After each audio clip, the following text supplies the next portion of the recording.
Hello everyone, welcome back once again to Imran's English Grammar, and this is Imran Farad Siddiq from Imran's English Grammar. আজকে তোমরা প্রিপজিশনের একটা যুগান্তকারী shortcut কৌশলের diagram দেখতে পাচ্ছ।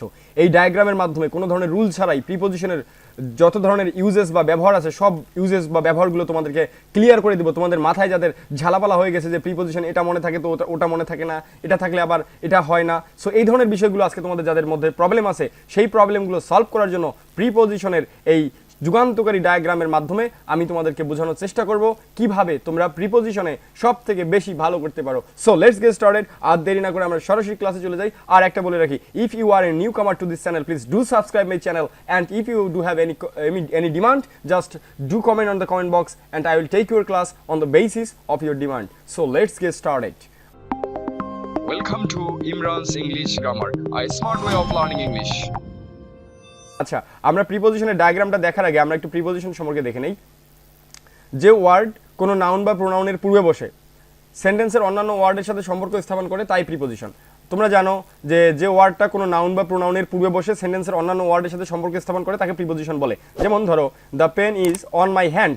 এখানে যে অন যে প্রিপজিশনটা, অন মানে উপরে, এখানে মাই হ্যান্ড এই শব্দটার পূর্বে বসে মাই হ্যান্ডের সাথে সেন্টেন্সের অন্যান্য ওয়ার্ডের একটা সম্পর্ক স্থাপন করেছে এবং বাক্যের অর্থ কমপ্লিটলি পরিপূর্ণ করেছে। তাহলে আমি যদি বলি the pen is on my hand, যে কলমটি আমার হাতের উপরে আছে, যদি আমি এখানে অন বসাই তার মানে বোঝা যাবে কলমটি আমার হাতের উপরে স্পর্শকাতর অবস্থায় আছে।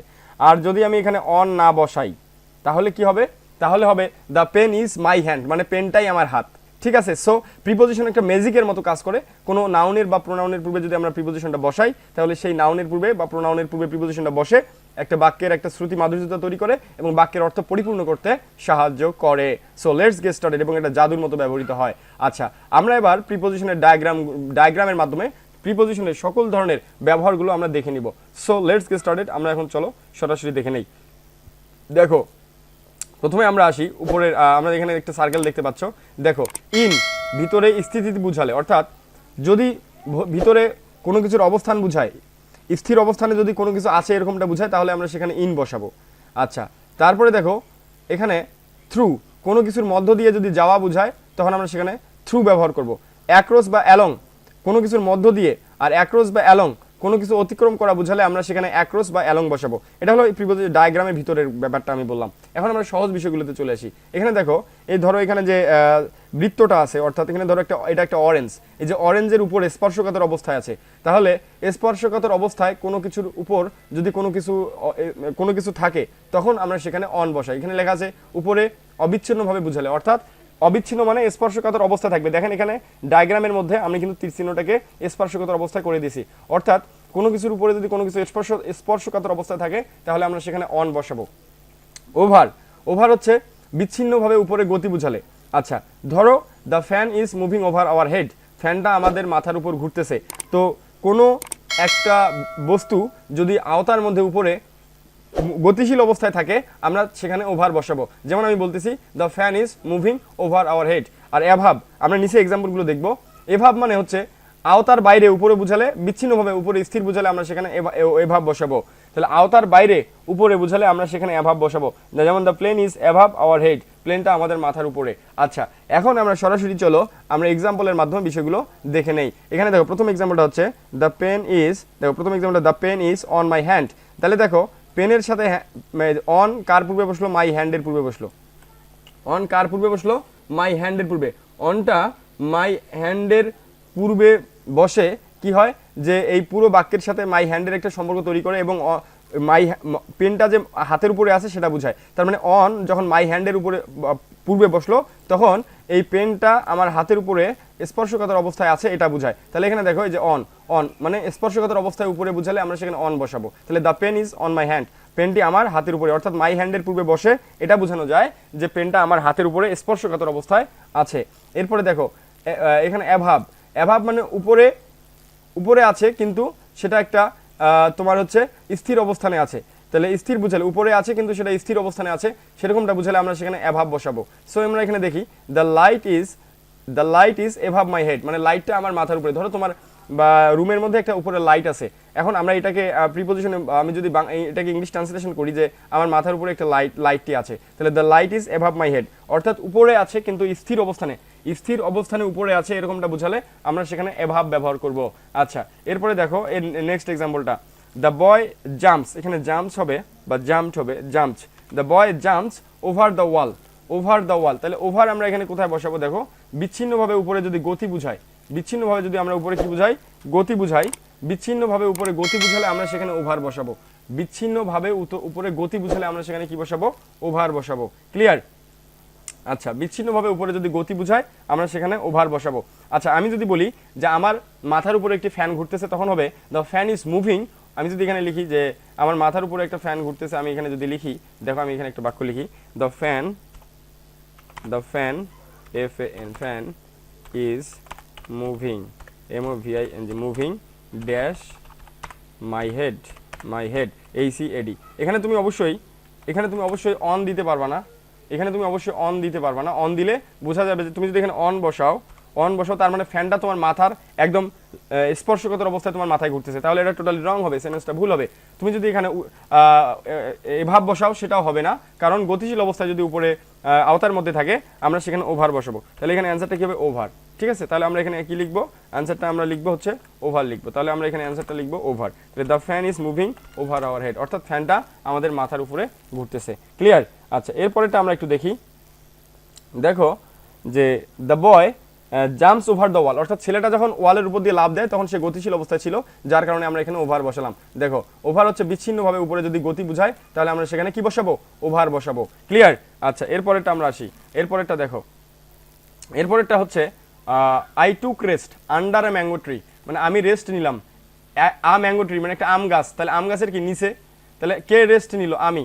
কোনো ব্যক্তি বা কোনো প্রাণী যদি কোনো কিছু নিচে থাকে, এখানে দেখো এই যে আন্ডারটা কোথায় গেল, এই যে এখানে দেখো আন্ডার বা বিনিথ, এখানে কোনো ব্যক্তি বা কোনো প্রাণী যদি কোনো কিছুর নিচে অবস্থান করা বোঝায়, ব্যক্তি বা প্রাণীর ক্ষেত্রে যদি কোনো কিছু নিচে অবস্থান করা বোঝায় তাহলে আমরা সেখানে আন্ডার বসাবো। কোনো ব্যক্তি বা কোনো প্রাণী যদি কোনো কিছু নিচে অবস্থান করা বোঝায় তাহলে আমরা সেখানে কি বসাবো, আন্ডার বসাবো। তাহলে আই টুক রেস্ট, আমি রেস্ট নিলাম ম্যাঙ্গো ট্রি, একটা আম গাছ, তাহলে আম গাছের কি নিচে, তাহলে নিচে নিলাম, তাহলে আন্ডার, তাহলে কে নিল রেস্ট, আই মানে আমি। কোনো ব্যক্তি বা কোনো প্রাণী যদি কোনো কিছু নিচে অবস্থান করা বোঝায় তাহলে আমরা সেখানে আন্ডার ব্যবহার করব। ক্লিয়ার? আচ্ছা, পরের এক্সাম্পলটা আমরা দেখি, এখানে দেখো মোস্ট অফ দ্য পিপল, আমাদের দেশের অধিকাংশ লোক, অফ আওয়ার কান্ট্রি, আমাদের দেশের অধিকাংশ লোক, ড্যাশ দ্য পভার্টি লাইন। আচ্ছা, কিসের নিচে আছে তারা নিশ্চয়ই দেখো মোস্ট অফ দ্য পিপল, আর যদি কোনো কিছুর সীমার নিচে যদি বুঝায়, কোনো সীমার নিচে, পভার্টি লাইন একটা সীমানা না, মানে অদৃশ্য কোনো সীমা যদি বুঝায়, অদৃশ্য কোনো সীমা যেটাকে ধরা যায় না, ছোঁয়া যায় না, অদৃশ্য কোনো সীমা যদি বুঝায় যেটাকে ধরা যায় না, ছোঁয়া যায় না, সেই অদৃশ্য কোনো সীমার নিচে যদি বুঝায় তাহলে আমরা সেখানে বিলো ব্যবহার করব। তাহলে দেখো most of the people of our country, আমাদের দেশের অধিকাংশ লোক, ড্যাশ দ্য পভার্টি লাইন, কিসের নিচে, দারিদ্র্য সীমার নিচে, তাহলে below the poverty line. Clear? আচ্ছা, এরপরেটা আমরা একটু দেখি, দেখো এখানে পরের এক্সাম্পলটা বলা হচ্ছে যে হি স্যাট ডাউন বিসাইড বা by me, he sat down, সে কি করলো, বসলো, বিসাইড বা বাই মি, আমার পাশে বসলো, হি স্যাট ডাউন বিসাইড, মানে পাশে বসা বা পাশে অবস্থান করা বোঝাতে আমরা সেখানে বিসাইড বা বাই ব্যবহার করব। পাশে বসা বা পাশে অবস্থান করা বোঝাতে আমরা সেখানে বিসাইড বা বাই ব্যবহার করব। তাহলে হি স্যাট ডাউন, সে বসলো, বিসাইড বা বাই মি মানে আমার পাশে সে বসলো, তাহলে এখানে আমরা বিসাইড, এখানে তোমরা দেখতে পাচ্ছ হয়তো বিসাইড বা বাই, পাশে বোঝাতে, দেখছো বিসাইড বা বাইটা কি, পাশে বোঝাতে, তাহলে পাশে বোঝাতে আমরা সেখানে বিসাইড বা বাই ব্যবহার করব। তাহলে দেখো every man's life has ups and down, মানে উত্থান পতন বা উপর নিচ বোঝাতে আমরা সেখানে আপস অ্যান্ড ডাউন ব্যবহার করব। উত্থান পতন বা উপর নিচ বোঝাতে আমরা সেখানে আপস অ্যান্ড ডাউন ব্যবহার করব। তাহলে এখানে দেখো আপ অ্যান্ড ডাউন মানে উপর নিচে। ঠিক আছে? আচ্ছা, এরপরে দেখো the boy across the field, তাহলে কোনো কিছুর মধ্য দিয়ে অতিক্রম করা বোঝালে, মানে অতিক্রম করা বোঝাতে আমরা সেখানে অ্যাক্রস বা অ্যালং ব্যবহার করব। অতিক্রম করা বুঝালেই আমরা সেখানে কি ব্যবহার করব, অ্যাক্রস বা অ্যালং। ক্লিয়ার? আচ্ছা, তাহলে the boy across the field, you will get chance, তুমি চান্স পাবা ইন JNU জগন্নাথ ইউনিভার্সিটিতে, ড্যাশ হার্ড ওয়ার্কিং, মানে কোনো কিছুর মধ্য দিয়েও যেমন থ্রু ব্যবহৃত হয় ঠিক তেমনি কোনো পরিশ্রমের মধ্য দিয়ে বা কোনো উপায়ের মধ্য দিয়ে যদি বোঝায় আমরা সেখানে কি ব্যবহার করব, থ্রু ব্যবহার করব। আমরা সেখানে কি ব্যবহার করব, থ্রু ব্যবহার করব। ক্লিয়ার? আচ্ছা, এরপরে দেখো, আমরা আসি, এরপরে দেখো এরপরের অংশটুকু আমরা দেখি। ওকে, এরপরের অংশটুকু দেখো এখানে যে দ্য টিচার, এখানে দেখো the teacher enter into the room, enters দেই, যে কোনো কিছুর ভিতরে যদি গতিশীল অবস্থায় প্রবেশ করা বোঝায়, NTRS, কোনো কিছুর ভিতরে যদি গতিশীল অবস্থায় প্রবেশ করা বোঝায় তাহলে আমরা সেখানে এন্টার ব্যবহার করি। কোনো কিছুর ভিতরে গতিশীল অবস্থায় যদি প্রবেশ করা বোঝায় আমরা সেখানে কি ব্যবহার করব, এন্টার। কি ব্যবহার করব আমরা, এন্টার। তাহলে দ্য টিচার এন্টার্স কি, ইনটু দ্য রুম, কোনো কিছুর ভিতরে গতিশীল অবস্থায় বোঝালে আমরা সেখানে এই যে ইনটু ইনটু দেখছো ভিতরের দিকে গতি, ইনটু হচ্ছে কি ভিতরের দিকে গতি, তাহলে কোনো কিছুর ভিতরে গতিশীল অবস্থায় যদি কোনো কিছু প্রবেশ করা বোঝায় তাহলে আমরা সেখানে কি ব্যবহার করব, ইনটু ব্যবহার করব। তাহলে আমরা সেখানে কি ব্যবহার করব, ইনটু ব্যবহার করব। ক্লিয়ার? আচ্ছা, এরপরে দেখো দ্য বুক ইজ বইটা ইন দ্য সেলফ, মানে সেলফের মধ্যে, তাকের মধ্যে। মানে আমি যদি এখানে আরেকটা এক্সাম্পল লিখি, ধরো দ্য স্টুডেন্টস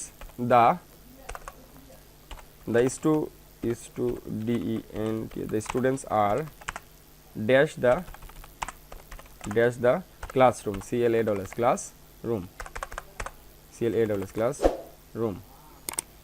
classroom, হ্যাঁ, ক্লাসরুম। তাহলে the students are dash the classroom, তাহলে স্টুডেন্টরা ক্লাসরুমের ভিতরে অবস্থান করা বোঝাচ্ছে। তাহলে কোনো কিছুর ভিতরে কোনো সীমার মধ্যে স্থিতিশীল অবস্থায় বুঝালে আমরা সেখানে ইন ব্যবহার করব। দেখো কোনো সীমার মধ্যে স্থিতিশীল অবস্থায় বুঝালে আমরা সেখানে কি, ভিতরে স্থিতি বুঝালে আমরা সেখানে ইন ব্যবহার করব। তাহলে the teacher enters the book is in the self, মানে বইটা সেলফের ভিতরে আছে, এটা বোঝানো হচ্ছে।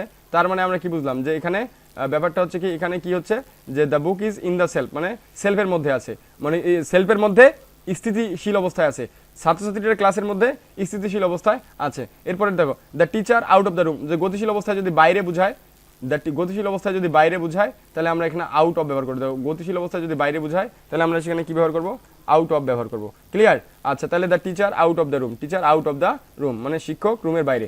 আচ্ছা, বড় স্থান বা সময়ের পূর্বে, ছোট স্থান বা সময়ের পূর্বে আমরা অ্যাড ব্যবহার করব, আর বড় স্থান বা সময়ের পূর্বে আমরা ইন ব্যবহার করব। তাহলে দেখো I live at Lalmonirhat in Rangpur, রংপুরটা হচ্ছে বড় জায়গা যার কারণে এখানে ইন ব্যবহার করলাম, আর লালমনিরহাটটা হচ্ছে ছোট জায়গা যার কারণে আমরা এখানে অ্যাড ব্যবহার করলাম। একই সাথে যদি দুইটা স্থান বোঝাতে চাও, বড় স্থানের পূর্বে ইন এবং ছোট স্থানের পূর্বে অ্যাড বসবে। So that's all for today. এখানে তোমরা দেখতেছো যে অ্যাড হচ্ছে ছোট স্থান আর ইন হচ্ছে বড় স্থান। সো তো প্রিপোজিশনের নেক্সট ক্লাসটা তোমরা যদি পেতে চাও তাহলে অবশ্যই আমাদের ইমরানস ইংলিশ গ্রামারের সাথে থাকবে। And please if you are a newcomer to this channel, just do subscribe the channel for the next classes and stay safe, stay blessed. আল্লাহ হাফিজ।